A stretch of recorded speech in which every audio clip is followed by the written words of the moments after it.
বন্ধুরা, welcome to learning and writing channel. আজকের ক্লাসে আমরা শিখব ইকার যোগে শব্দ ও বাক্য গঠন। প্রথমে আছে অধিবেশন।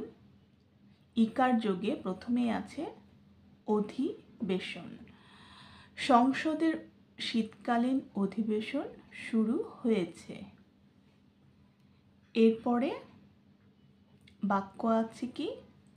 এরপরে শব্দ আছে হচ্ছে অভিযান। এটা দিয়ে আমরা কিভাবে বাক্য গঠন করতে পারি?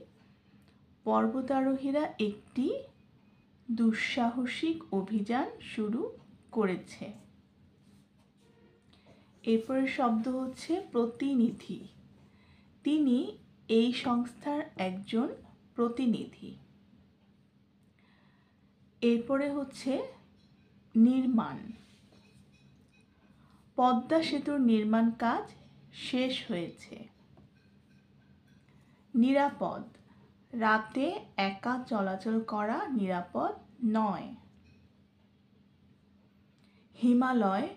হিমালয় পৃথিবীর সর্বোচ্চ পর্বতমালা। এরপর হচ্ছে বিসর্জন।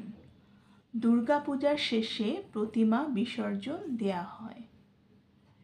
এরপরের শব্দটা হচ্ছে অভিধান। শব্দের অর্থ জানতে অভিধান দেখে নাও। এরপরের শব্দটা হচ্ছে বিজ্ঞাপন। খবরের কাগজে অনেক বিজ্ঞাপন থাকে। এরপরের শব্দটি আছে নিবন্ধন।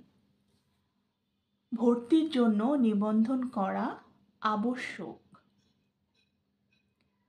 এরপরে আছে ভিটামিন। সবুজ শাকসবজিতে প্রচুর ভিটামিন থাকে। গিরগিটি দিয়ে কিভাবে আমরা বাক্য গঠন করতে পারি? গিরগিটি খুব দ্রুত রং বদলাতে পারে। এর পরের শব্দটি হচ্ছে পিচকারি। হোলিতে শিশুরা পিচকারি দিয়ে রং খেলে। নীতিমালা। প্রতিটি প্রতিষ্ঠানের নিজস্ব নীতিমালা থাকে।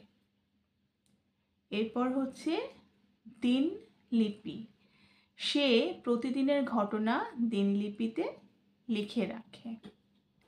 এরপর হচ্ছে জীবিকা। মাছ ধরা তার প্রধান জীবিকা। এর পরের শব্দটা হচ্ছে জটিল। সমস্যাটা বেশ জটিল আকার ধারণ করেছে। সীমিত। আমাদের সম্পদ সীমিত। নিখুঁত। তার কাজ সবসময় নিখুঁত হয়। নিশ্চিত। আমি তার সাফল্য সম্পর্কে নিশ্চিত। বিভিন্ন। দোকানে বিভিন্ন ধরনের জিনিস পাওয়া যায়। এরপরের শব্দটা হচ্ছে রিক্সা।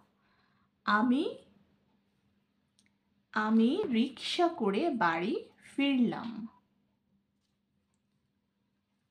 এরপরের শব্দটা হচ্ছে ইঞ্জিন। ট্রেনটির ইঞ্জিন বিকল হয়ে গেছে। ইলিশ। ইলিশ আমাদের জাতীয় মাছ। শিশির। ভোরের ঘাসে শিশির জমেছে। কঠিন। অঙ্কটা বেশ কঠিন। এর পরের শব্দটি হচ্ছে দিবস। আজ মহান বিজয় দিবস। বিচার। বিচারক সঠিক বিচার করলেন। কিরণ। সকালের সূর্যকিরণ খুব সুন্দর। গিটার। সে গিটার বাজাতে পারে। এরপরের শব্দটা হচ্ছে জিনিস। দোকান থেকে কিছু জিনিস কিনলাম।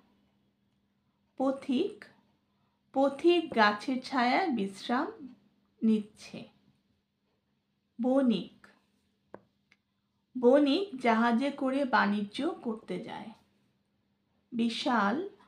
সমুদ্রের ঢেউগুলো বিশাল। অতিথি, আমাদের বাড়িতে অতিথি এসেছেন। বন্ধুরা, এই ছিল আজকে রসইকার দিয়ে কিছু শব্দ এবং বাক্য গঠন। আশা করছি আজকের ক্লাসটি তোমাদের কাছে ভালো লেগেছে। ভালো লাগলে ভিডিওটিতে একটি লাইক করে দিও, আর তোমাদের বন্ধুদের সাথে ক্লাসটি শেয়ার করে তাদেরকেও ক্লাসটি দেখার সুযোগ করে দিও, এবং চ্যানেলটিতে সাবস্ক্রাইব করে রেখো যাতে করে আমি যখনই নতুন কোনো ক্লাস তৈরি করব তোমরা সেটা দেখে নিতে পারো। ধন্যবাদ।